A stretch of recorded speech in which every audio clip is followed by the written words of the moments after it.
Hulyo 2025. Si James, isang BBC reporter, ay inatasan ng kanyang boss na maglakbay at magulat sa mga bansa sa Asya.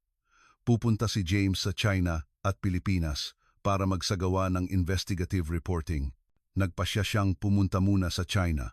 Sa oras na ito, nagpadala pa ang gobyerno ng China ng isang opisyal na imbitasyon sa pag-uulat.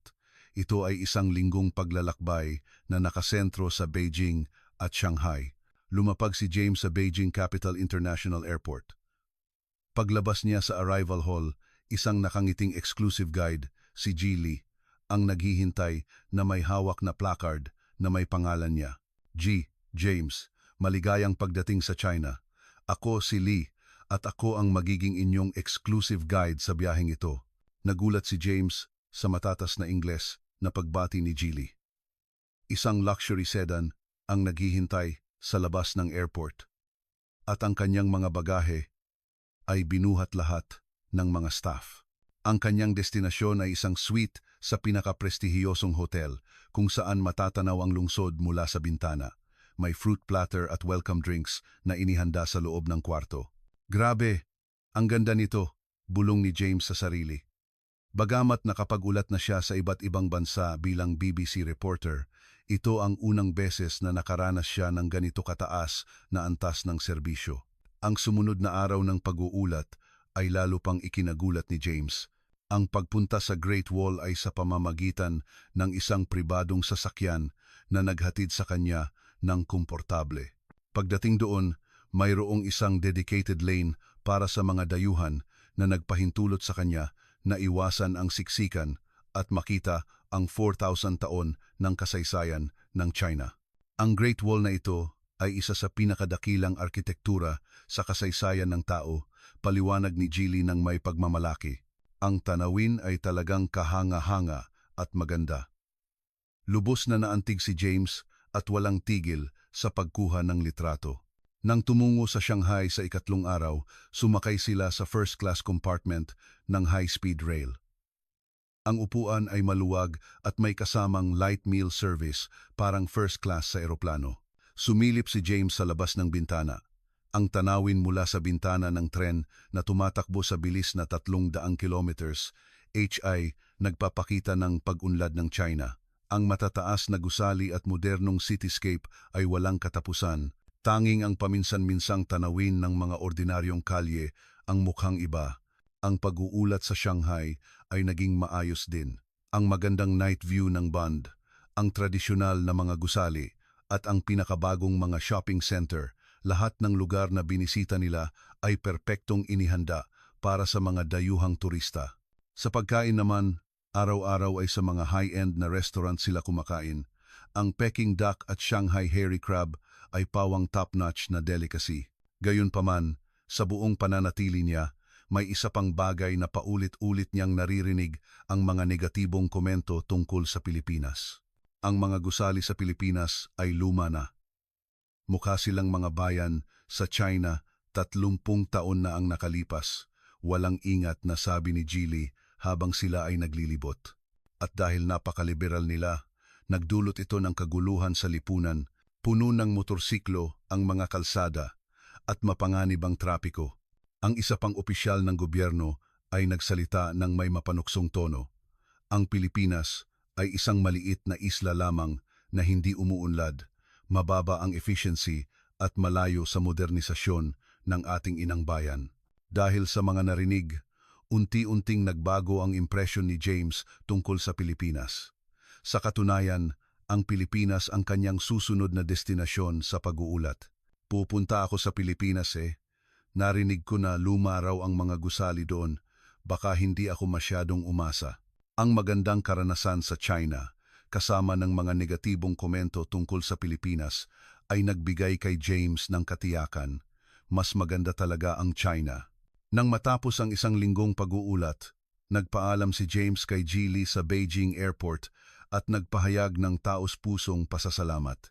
Ito ay isang magandang karanasan sa pag-uulat.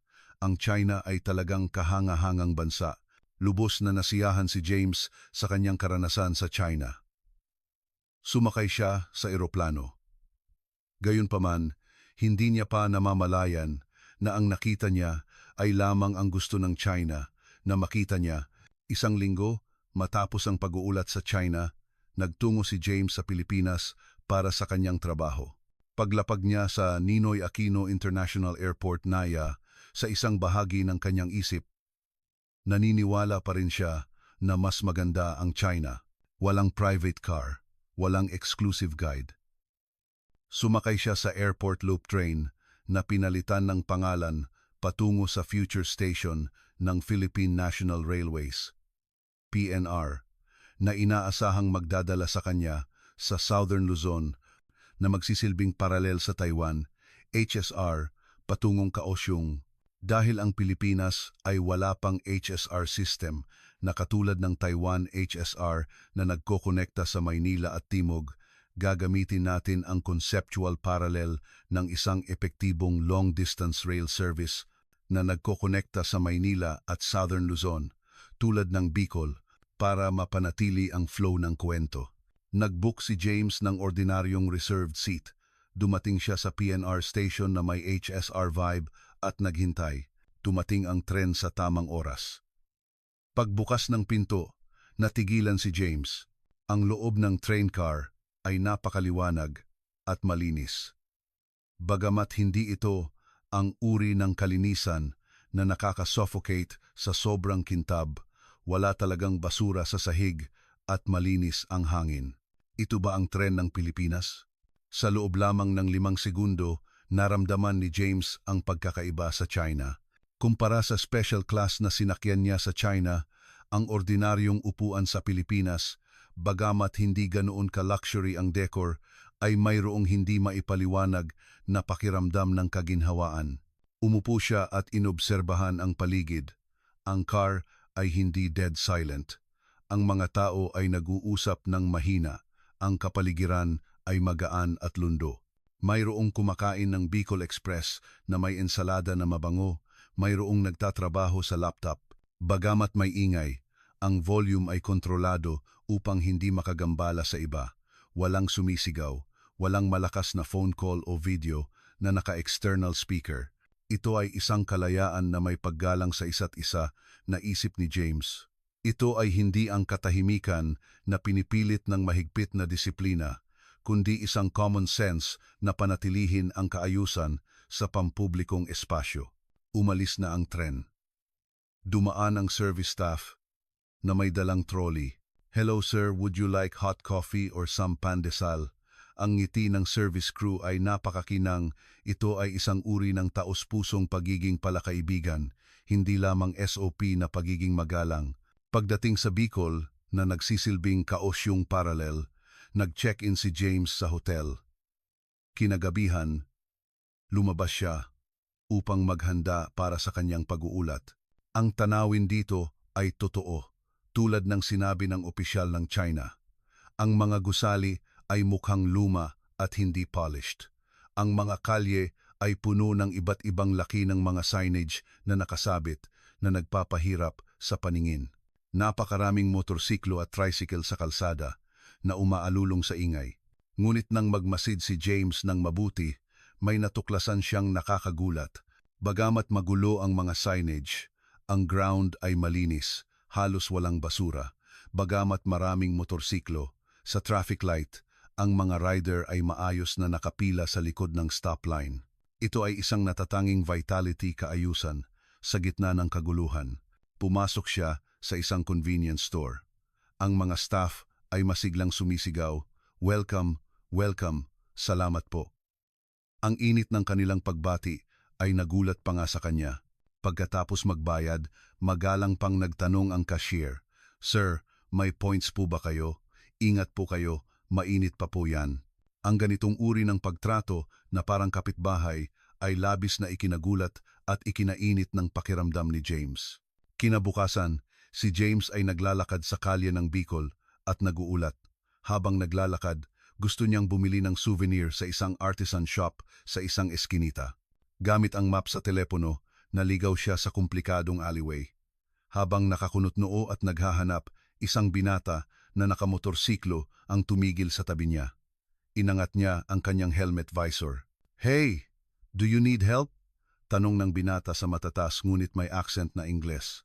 Sinabi ni James ang pangalan ng tindahan na hinahanap niya. Yun, nasa likod, yang kalye. Medyo mahirap hanapin dito, sabi ng binata na nakangiti. Sakay ka, ihatid na kita. O gusto mo, lakarin na lang natin. Nagulat si James. Hindi ba't nakakahiya sa'yo? Iwinagayway ng binata ang kamay. Hindi po. Friendly lang po talaga ang mga Pinoy. Papunta rin naman ako sa malapit doon para bumili ng halo-halo. Sa huli, buong pusong inihatid ng binata si James sa tapat ng tindahan at inirekomenda pa ang masarap na kakanin sa malapit. Enjoy your stay. Kumaway ang binata at umalis ng mabilis sakay ng kanyang motorsiklo. Natigilan si James. Sa China, tinrato siyang VIP at lahat ay inayos para sa kanya. Ngunit sa Pilipinas, ang tulong na ito ay nagmula sa isang ordinaryong tao sa kalye. Hindi dahil VIP siya, kundi dahil likas na mabait ang mga tao dito. Ito ba ang sikat na Filipino hospitality, pagiging tao? Kinagabihan, sa kanyang hotel room, si James ay nag-isip. Sinabi ng mga opisyal ng China na ang Pilipinas ay magulo at backward, ngunit ang nakita niya ay isang lipunan na puno ng vitality, kalayaan at init.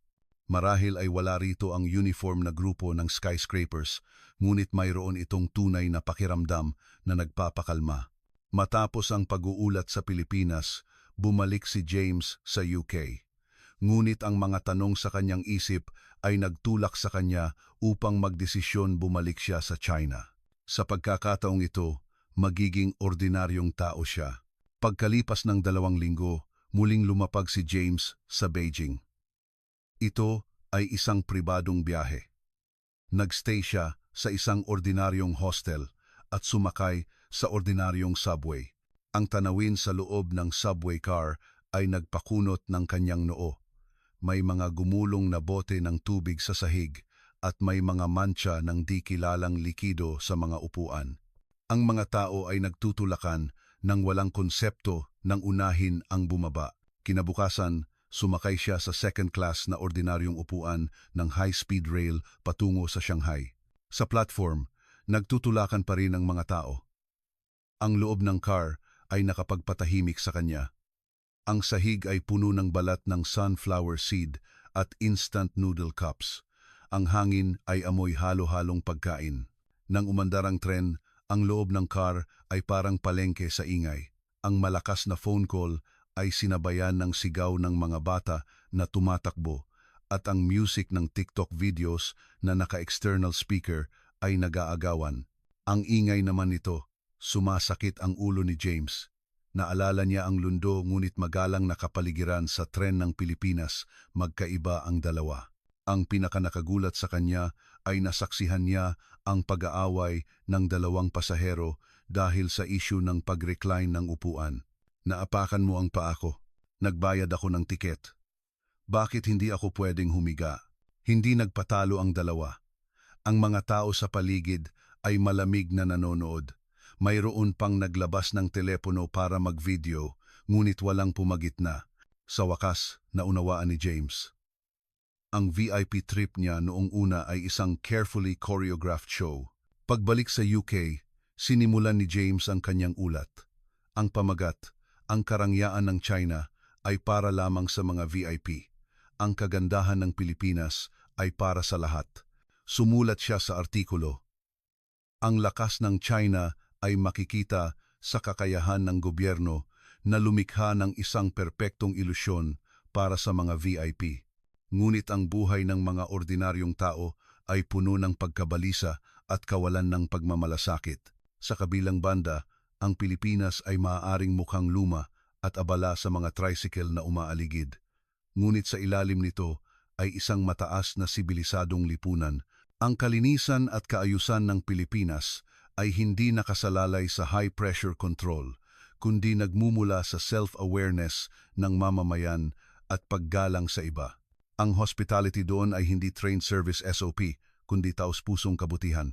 Sa Pilipinas, kahit hindi ka VIP, kahit isa ka lamang ordinaryong dayuhan na naliligaw sa eskinita, makakatanggap ka ng pinakamainit na pagtrato.